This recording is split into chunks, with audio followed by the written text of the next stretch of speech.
everyone? Mitch coming in from the Commander's Core studio. Welcome to the show.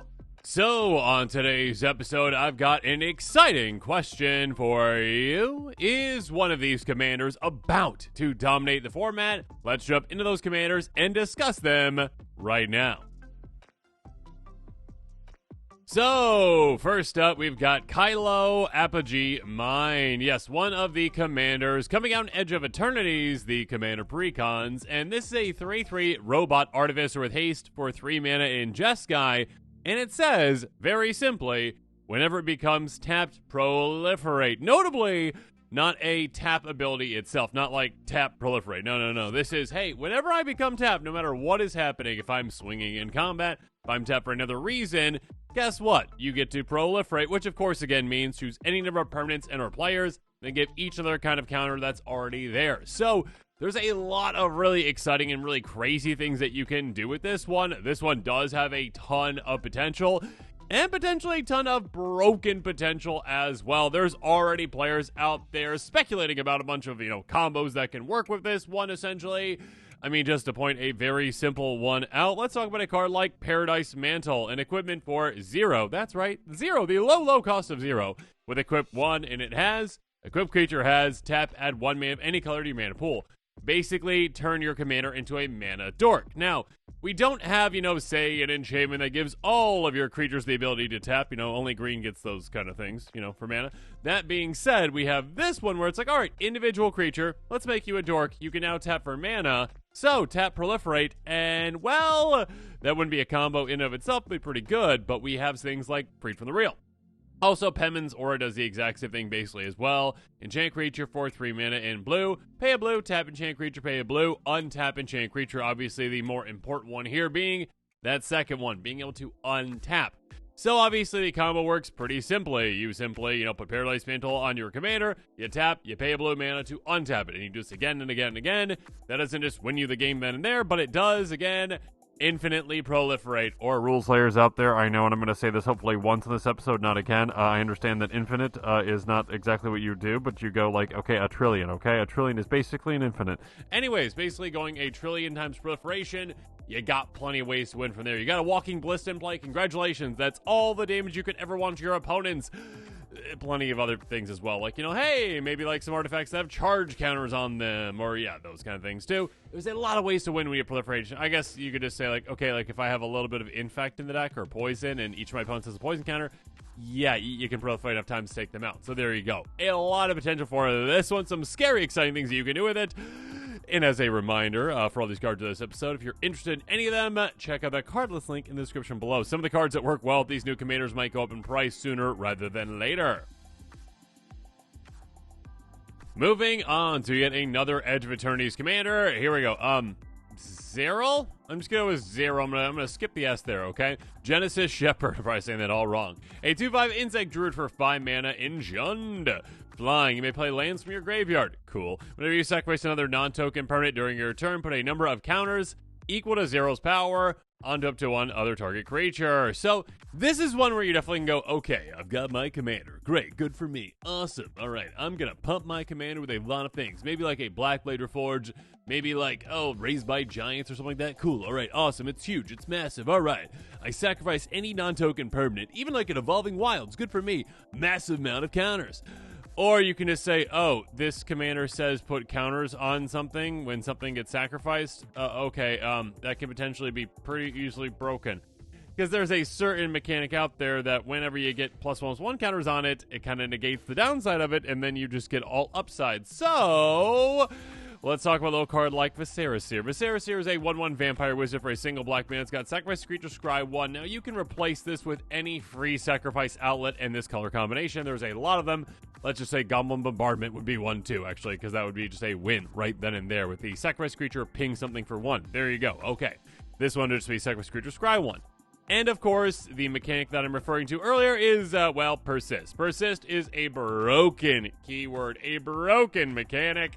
2/2 zombie goblin for 2 mana. It just says persist, putrid goblin. It's amazing. Basically, when it dies, if it had no -1 counters on it, it comes back with a -1/-1 counter on it. Cool. And again, because rules changed from when I was a kid to when I came back to Magic, that basically these kinds of counters, -1/-1 and +1/+1, instead of both going on the creature, they now cancel each other out.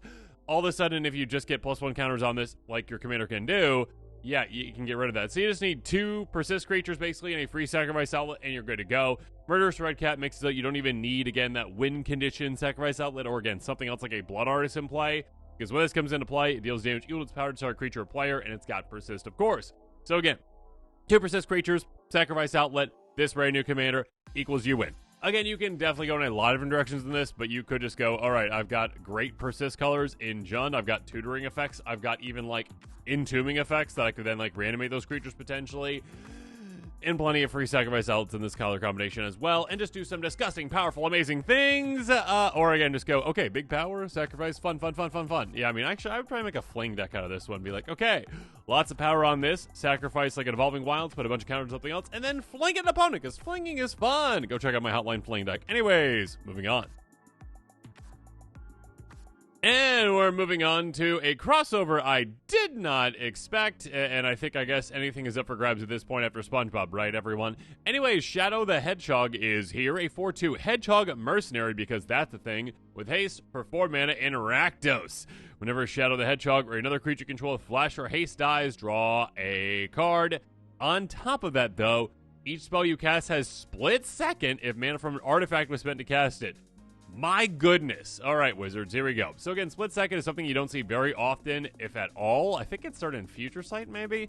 Anyways, as long as it's on the stack, players can't cast spells or activate abilities that aren't mana abilities. Notably, Morph players out there will remind you that what I'm doing with Morph is technically a special action, so I can get around that. Ha ha ha ha, Willbender! Yeah, okay, all right. Magic rules are weird.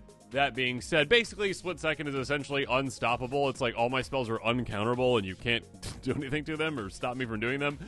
It's actually pretty crazy. But yeah, being able to go any spell cast, with an artifact, which is kind of crazy. They should have probably limited this to maybe even treasures, which would still be powerful, but like any artifacts, so you have mana rocks, which are going to have mana rocks. Cool, now you have split second with that spell.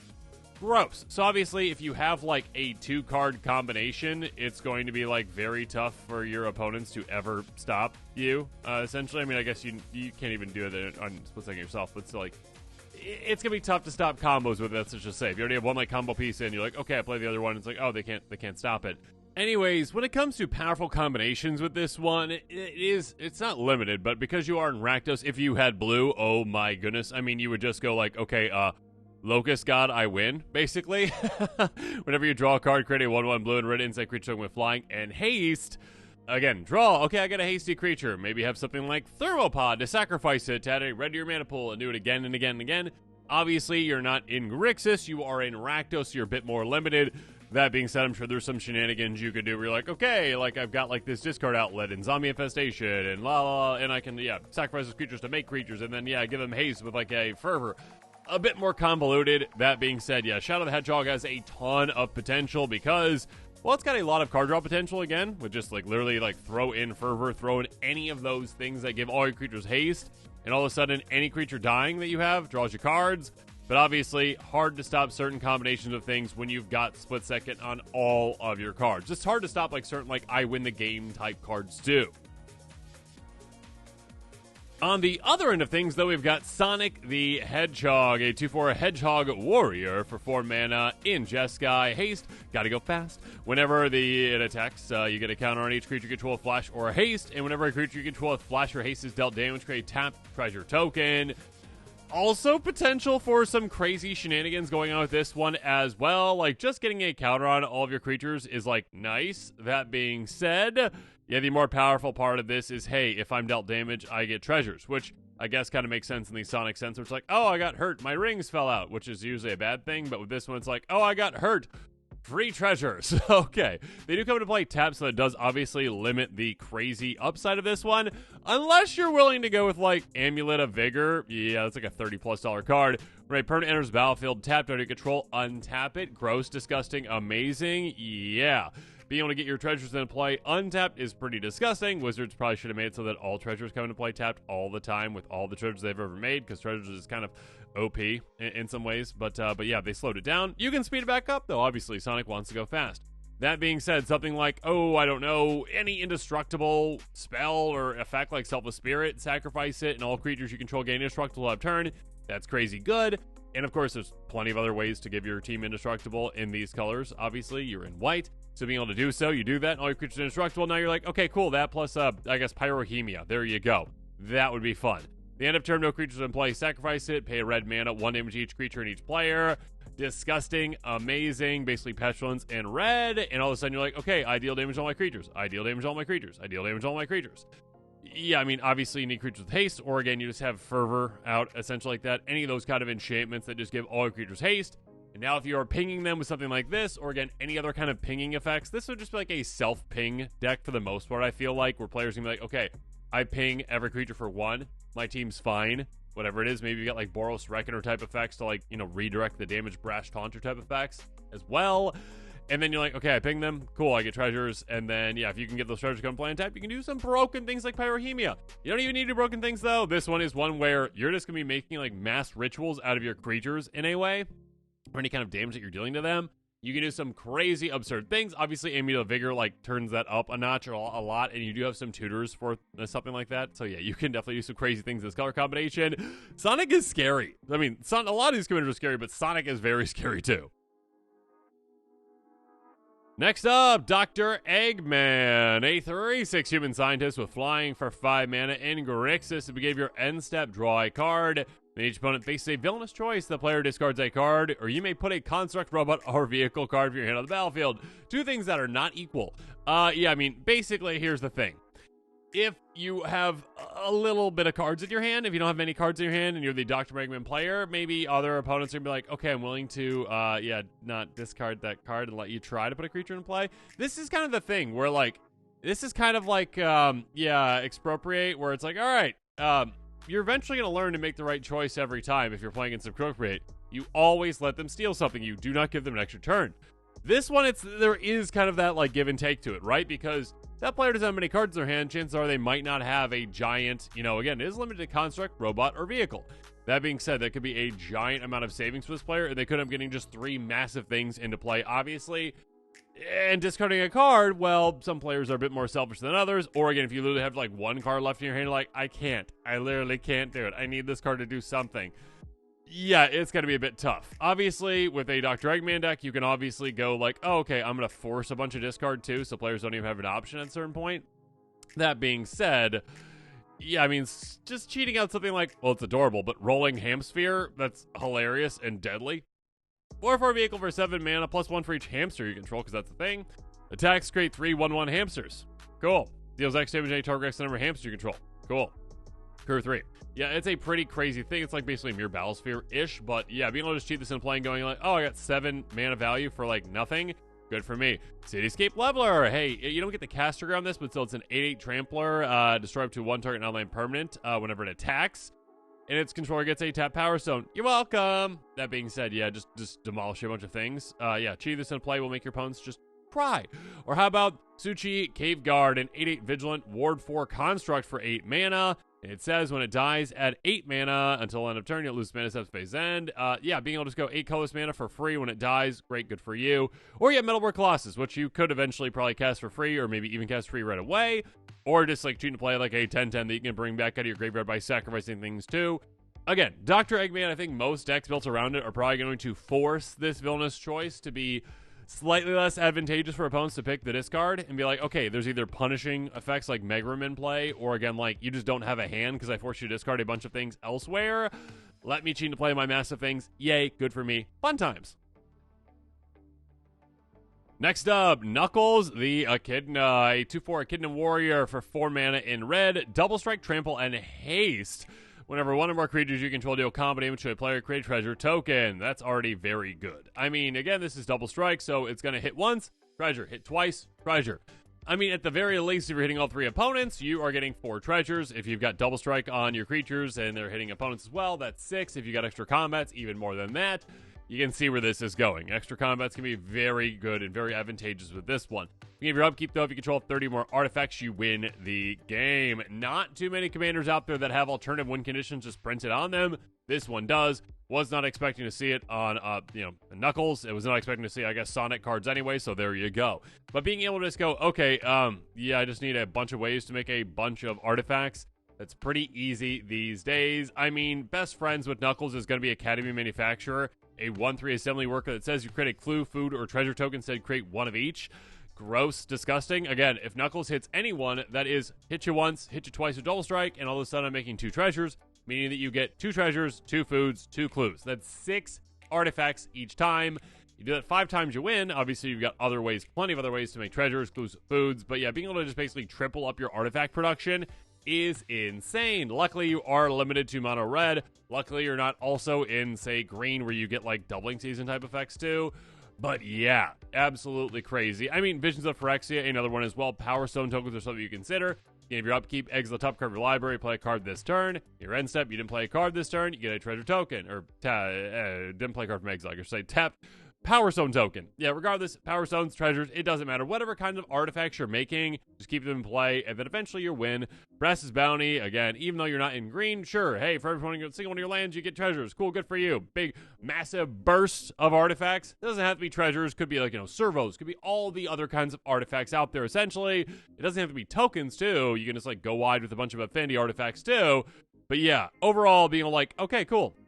A mono red commander that's like alternative win condition artifacts, kind of gross, disgusting, amazing. And yeah, I mean, I guess try to find some ways to maybe stop your opponents from destroying your artifacts, because they're going to be trying to do that and stop Knuckles. So yeah, ways to protect it as well. Do that.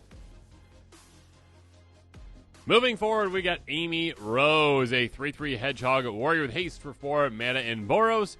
Whenever Amy Rose attacks, attach up to 1 target equipment to her, then up to 1 other target attacking creature. Gets +X with 0 until October. X is Amy Rose's power. Basically, you're going to be hitting incredibly hard with this one, as well as another creature, too. I mean, you can do some pretty crazy things. And, of course, it always makes me think of Hotline Fling, my Fling deck, and just being able to go, okay, yeah, swing with this really big, pump another creature, fling it. Why not? Yay, fun. So you can definitely do that. Or, maybe keep track of, certain creatures that you care about that actually, when they hit hard, they maybe hit doubly hard, again, double strike type effects. Or they hit hard, you get a trigger based on the amount of damage they dealt. Those types of creatures, too. But yeah, just at the very least, you're like, okay, yeah, obviously something like Colossus Hammer is incredible with this, because you can auto-equip, again, on attack, so you don't have to worry about giant equip costs. Equip it for 1, +10/+10, loses flying. Who cares? 8, equip again, but basically cheap, free for this one. So literally play this turn 1, turn 2, ramp, turn 3, Amy Rose, swing right away. You're already hitting for 13 with Amy Rose. Plus, if you somehow had something else in play as well, 13 from that as well, or an extra 13 on top whatever it has. Or you just win, I guess, if you have, like, Atir and Bruin, if that's how you say that. Equip for 6, and it says, equip creature's base power total is XX, which is your life total.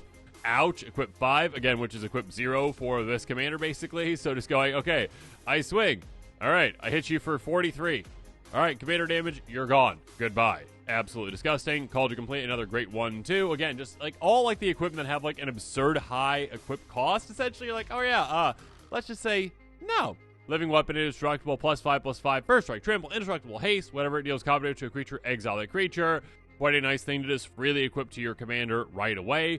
Amy Rose again, concentrate on like Voltron. It's like Voltron Plus in a way, because it's like, okay, Voltron with this, with the equipment, but also other creatures that I have also get to kind of Voltron in a way too. So yeah, double strikey creatures are going to be amazing with this one. Evasive creatures, again, ones that have like a, hey, I deal damage to you, I get a certain type of effect. But yeah, definitely keep track of all those. Oh, it's a really fun commander.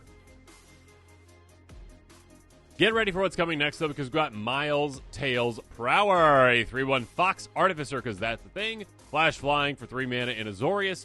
Whenever a vehicle you control enters, draw a card if it has flying, otherwise play a flying counter on it. Here's the thing, the way that I would build this one, you don't have to build this one, is not focusing on vehicles necessarily, just like in general.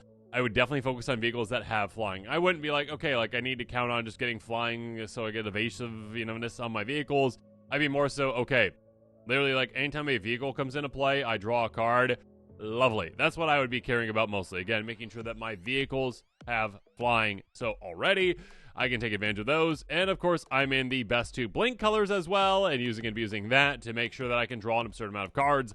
Also, because they are vehicles, they are really hard to deal with in a way. Not I mean, like, impossible to deal with, but, like, harder than creatures because, well, they are, again, kind of evasive to board wipes in a way. Like, again, Wrath of God does not hit my vehicles, because my vehicles are going to be non-creatures on my opponent's turns, most likely. So, yeah, being able to go, okay, I play a cargo ship and I draw a card for 2 mana. Nice, great. Again, 2/3 Flying Vigilant Vehicle for 2 mana. You can also tap for a colorless, only to cast an artifact spell or activate ability or artifact source. Cool, crew 1, great. It's a great one for this kind of a commander. Play it, draw. But also then I'm like, okay, I've got a lot of vehicles in play. All right, Semester's End. Cool, this kind of eerie interlude type effect. Instant for 4 mana. Exile any of our creatures and planeswalkers you control. Bring them back to the end step. So again, a good way to dodge board wipes as well, I guess, if you need to. But still, just a way to go, oh, hey, blink my entire board. And you might think, well, like, oh, but you need, like, to actually have them be creatures. Well, that's quite easy because Magic's really weird where you're like, okay, I use my commander to crew a vehicle, which then crews another vehicle, which then crews another vehicle, which then crews another vehicle. So you have your commander inside of a vehicle, inside of a vehicle, inside of a vehicle, inside of a vehicle. Magic makes sense. Of course it does, right? But yeah, being able to just go, okay, now they're all creatures. Now I blink them all. They all come back into play. And then I draw, let's say I've got 5 of those in play, 5 cards for doing that. Yeah, you can do some pretty crazy things. And maybe it's 10 cards if you got something like Teferi's Edge inside. Of course, you've got ways to take advantage of drawing as well in this color combination. Basically, if you draw a card except your first one, you double that up. You draw twice as many instead. So now you're like, or I should say two cards instead of 1. There you go. Anyways, basically exact same thing, but being able to go, okay, now every single time a vehicle with flying comes into play, I draw 2. You can do some absurd things. Obviously, you can build in other ways. You can just go like all the best kinds of vehicles. You can do ones that don't have flying, obviously, and how they're evasive, and that's great. The way I would go about it, though, is vehicles that are now like sneaky because they're harder to deal with than just regular creatures, and that I can blink a lot with repeat blink effects, and then lots of value to be had. Finally, though, Edge of Eternities, we've got Tanuki Memorial Ensign, a 2/4 Kavu pilot, because now in the future, Kavus matter, unlike, previously where, like, they had, like, their little stint back in, what was that, Invasion, maybe? And now they're like, oh, no, I can fly a ship. Good for me. In Gruul, landfall, whenever a land you control enters, Tanuki deals 1 damage to each opponent. Second time this ability is resolved this turn, draw a card. Yeah, that's quite sweet. So basically, landfall, and again, when it comes to like commanders like this, some players are like, oh, it's uncommon, it can't be good. No, uncommon commanders can be very, very good. And this is a really, really exciting commander where, yeah, with a couple of cards, you can do some pretty insane things with it. Like, you're able to essentially go, okay, hey, land, ping, oh, a ramp spell, ping, and also draw a card, replaces my ramp spell. Or it is simply like, in Evolving Wilds, any kind of a fetch land now just draws you a card. Play it, ping, land comes into play, ping, draw a card. Yeah, I just dealt 2 damage and I drew a card for just playing in Evolving Wilds. Great, good for me. But of course, even better than that, in absurdly keen sense, a card like this is insane. This is back before Wizards really realized that they should specify, like, combat damage with things. Enchantment Aura, enchant creature for a single green mana. Enchant creature deals damage to an opponent. You may draw a card. You literally put this on your commander, you're like, okay, land. Awesome. 3 damage, basically. I mean, 1 to each opponent, right? Take advantage of being in a multiplayer format. That's going to be draw 3 for playing a single land. Gross, disgusting, amazing. And now all of a sudden you're like, oh, okay, I just drew 3 cards. Oh, wait, it was Evolving Wilds. I'll crack it. I'll come in back into play. 1 more damage each of you. I draw a card from the trigger for my commander. And obviously with each of the damage again, I'm drawing 3 more cards. So I just drew 7 cards for playing in Evolving Wilds. You see where that's going. Yeah, that card is absolutely insane with this commander. Speaking of insane, though, of course, cards like City on Fire, damage doublers, damage triplers, like this one, yeah, really can get things going. Again, being like, okay, now every single time a land comes into play, I lightning bolt my opponents. Lovely, amazing, yes, please. Or if you're trying to get a little nasty, grab that exoskeleton. +2/+2 and infect for your commander, again, meaning that your commander dishes out poison counters instead of damage, basically.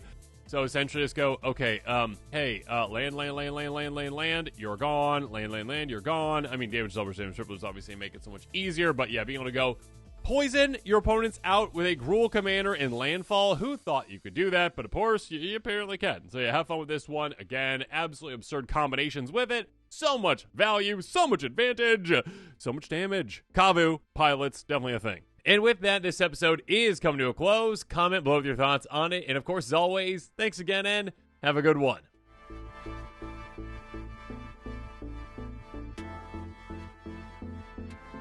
This show and episodes like this one are possible thanks to viewers like you. If you're looking for an easy way to help support this show, make sure that you like, share, and subscribe. Also, hit that bell notification icon so you don't miss any new episodes. You can also go check out our playmats and other merchandise at thecommandersquarters.com. Another easy way to support this show is with our TCG Player affiliate links. So whether you're buying a deck or individual cards, you can use this general link right here or one in the description. And the final way that you can support this show is by supporting us directly by becoming a patron. There are many benefits to being a patron, and I truly couldn't do this without all of their support.